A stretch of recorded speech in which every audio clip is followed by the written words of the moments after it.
इंदौर शहर में तेजी से चल रहे फ्लाईओवर निर्माण कार्यों को लेकर प्रशासन अब ट्रैफिक व्यवस्था और आमजन की सुविधा पर विशेष फोकस कर रहा है। इसी क्रम में कलेक्टर शिवम वर्मा और नगर निगम आयुक्त क्षितिज सिंघल ने अधिकारियों के साथ आईटी पार्क क्षेत्र सहित शहर के विभिन्न निर्माणाधीन फ्लाईओवर स्थलों का निरीक्षण किया। इस दौरान निर्माण कार्यों की प्रगति, गुणवत्ता, सुरक्षा मानकों और ट्रैफिक प्रबंधन की विस्तृत समीक्षा की गई।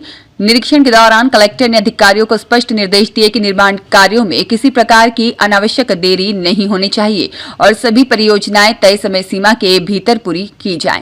साथ ही जहां-जहां फ्लाईओवर निर्माण के कारण सड़कों का डायवर्जन किया गया है, वहां वाहन चालकों और स्थानीय नागरिकों को कम से कम परेशानी हो, इसके लिए प्रभावी ट्रैफिक प्लान लागू किया जाए। मीडिया से चर्चा करते हुए कलेक्टर शिवम वर्मा ने बताया कि शहर में चल रहे फ्लाईओवर निर्माण कार्य अगले लगभग 6 महीने तक जारी रहेंगे। ऐसे में ट्रैफिक व्यवस्था को सुचारू बनाए रखना प्रशासन की प्राथमिकता है। उन्होंने अधिकारियों को निर्देश दिए कि सभी डायवर्जन मार्गों पर पर्याप्त संकेतक, बैरिकेडिंग और रिफ्लेक्टर लगाए जाएं ताकि दिन के साथ साथ रात में भी वाहन चालकों को किसी तरह की दिक्कत न हो। कलेक्टर ने यह भी कहा है कि जिन स्थानों पर सर्विस रोड उपलब्ध है वहां उनका तत्काल दुरुस्तीकरण कराया जाए ताकि वैकल्पिक मार्गों पर यातायात सुचारू रूप से संचालित हो सके। इसके अलावा निर्माण एजेंसियों को सुरक्षा मानकों का पूरी तरह पालन करने, निर्माण सामग्री को व्यवस्थित रखने और कार्यस्थलों को साफ बनाए रखने के निर्देश भी दिए। वहीं प्रशासन का कहना है कि फ्लाईओवर निर्माण पूरा होने के बाद शहर में ट्रैफिक दबाव कम होगा, यात्रा अधिक सुगम होगी और लोगों को लंबे समय से चली आ रही जाम की समस्या से काफी राहत मिलेगी। देखिए, जो हमारे चारों बड़े फ्लाईओवर्स जो एमपीआरडीसी बना रहे हैं शहर में,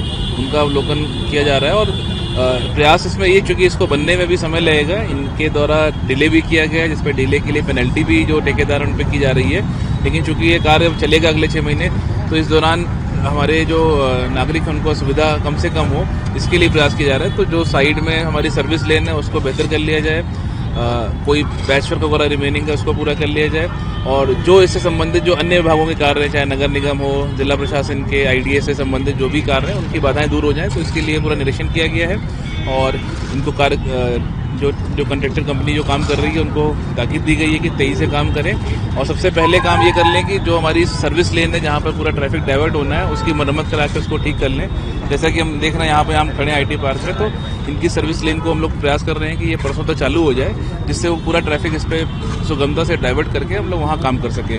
तो प्रयास यही है कि इन सारे फ्लाईओवर्स को तेजी से कार्य इनका पूर्ण किया जाए और जो बाधाएं आ रही हैं उनको दूर किया जाए, और जब तक ये काम चले तब तक ट्रैफिक का डाइवर्जन प्रॉपर हो, जिससे कम से कम असुविधा हमारे इंदौर वासियों को। आपने भी महसूस की परेशानी जब आप भी उसी तो है इस तरह की परेशानी? नहीं, कई बार आपके द्वारा भी पूर्व में भी इनसे कहा गया। नहीं, बिल्कुल। देखिए, जब भी कोई फ्लाईओवर ऐसा कार्य प्रारंभ हो, इसे इनफैक्ट ये मेट्रो को भी बताया गया ये पॉइंट कि जब भी इनका काम हो तो जिस मार्ग पर उनका ट्रैफिक डाइवर्ट हो रहा है उसकी पहले मरम्मत कर ली जाए, उस पर कोई कमी हो उसको सुधार कर लिया जाए, क्योंकि जब वो ट्रैफिक डाइवर्ट होता है तो वो पूरे मार्ग पर दिक्कत होने से कारण जाम लगता है, सारी स्थिति आती है। तो यही इनको ही बताया गया है। अभी हम लोग प्रयास कर रहे हैं कि जो भी हमारे डाइवर्जन हैं वो प्रॉपर हों, जिससे सारी गाड़ियां आराम से जा सकें वहाँ पे, और जो भी कोई आवश्यक पैचवर्क वगैरह हो उसको भी कर लिया जाए। ब्यूरो रिपोर्ट, सत्याग्रह न्यूज, मध्य प्रदेश।